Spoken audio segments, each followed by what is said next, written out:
For centuries, we were told a simple story, that before the age of exploration, the world was mostly unknown, that continents remained isolated, that oceans were impassable barriers, that no one reached the Americas before Columbus. But what if that story is wrong? What if someone crossed the Atlantic 5,000 years ago, and then tried to erase it? This is not the story of a legend, it's the story of a map, not a parchment, not ink on paper, a stone tablet. In January 2024, beneath the burning sands of Saqqara, Egypt's most sacred necropolis, an international team of archaeologists made a discovery so disturbing that several of them later refused to speak publicly about it. Dr. Heinrich Miller, the German archaeologist leading the excavation, would later describe that day as the moment archaeology broke apart and reassembled into something unrecognizable.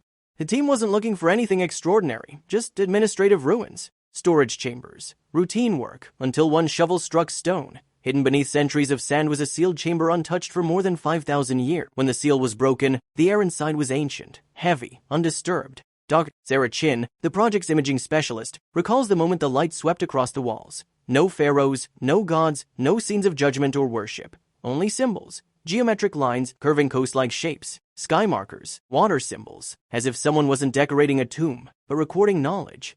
Then they saw it. Against the far wall stood a massive slab of black stone over 2 meters tall, impossibly intact. Its surface was carved with thousands of precise lines. At first, the assumption was obvious. An Egyptian map.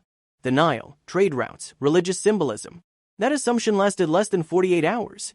Petrographic analysis revealed something impossible. The stone was andesitic basalt, a volcanic rock that does not exist anywhere in Egypt. Its mineral signature matched only one place on Earth, the high Andes of South America, Peru. Let that sink in. A stone weighing hundreds of kilograms, originating in South America, found inside a sealed Egyptian tomb, dating back to 3,100 BCE, nearly 5,000 years before Columbus. Dr. Maria Rodriguez, the geologist who verified the sample, said it plainly, "This is like finding a piece of the moon in an ancient pyramid. It should not exist." But the stone itself was only the beginning. When high-resolution scans were overlaid with modern satellite data, the room fell silent. The carvings weren't symbolic. They were maps. The Florida Peninsula, the Yucatan, the spine of the Andes, the basin of the Amazon, rendered with terrifying accuracy. This wasn't imagination. This wasn't myth. Whoever carved this stone had seen these lands. And then they buried the proof. But the map wasn't the most unsettling discovery. To understand why this knowledge was buried, we have to rewind to a finding that most academics try to forget. In the 1990s, forensic toxicologist Dr. Svetlana Balabanova analyzed hair and tissue samples from ancient Egyptian mummies' bodies over 3,000 years old. What she found should have been impossible. Cocaine, nicotine, substances that come from plants native only to the Americas. At first, the results were dismissed. Contamination, they said. Faulty equipment, human error. But then other laboratories tested the samples. Same result. Again, and then silence. The topic vanished from conferences. Research stalled, papers quietly disappeared, until the Saqqara stone resurfaced.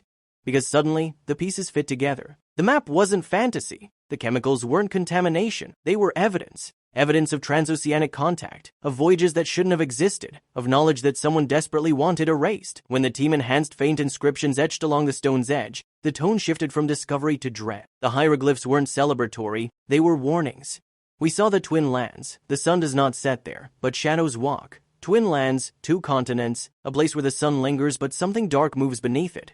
Dr. Elena Vasquez, a specialist in early Egyptian scripts, didn't hesitate in her interpretation. This isn't pride, this isn't triumph, this is fear. And then came the aftermath. No major museum displayed the artifact. No official press release followed. The Egyptian Ministry of Antiquities said nothing. Researchers who initially spoke about the discovery stopped answering questions. Grant funding evaporated. Draft papers were withdrawn. One archaeologist speaking anonymously admitted, "We were told this discovery was too destabilizing to release." Destabilizing to what? To the timeline, to the textbooks, to the idea that history is neat, linear, and fully understood. As if the stone map wasn't enough, a reanalysis of a Luxor obelisk long dismissed as ceremonial revealed inscriptions describing a vessel of the West, crossing the Great Water, finding a land of gold, death, and silence. Not conquest, not glory, silence. Architectural parallels between Egypt and Mesoamerica suddenly looked different. Pyramids aligned to the same stars, matching solar calendars. Shared reverence for Orion's belt. Coincidence had become an excuse. So the question isn't whether ancient Egyptians reached the Americas. The evidence suggests they did. The real question is why they buried it. What did they find that terrified them enough to hide their greatest achievement? Because whatever walked in those twin lands, they decided humanity was better off never knowing. The map remains locked away, but secrets never stay buried forever.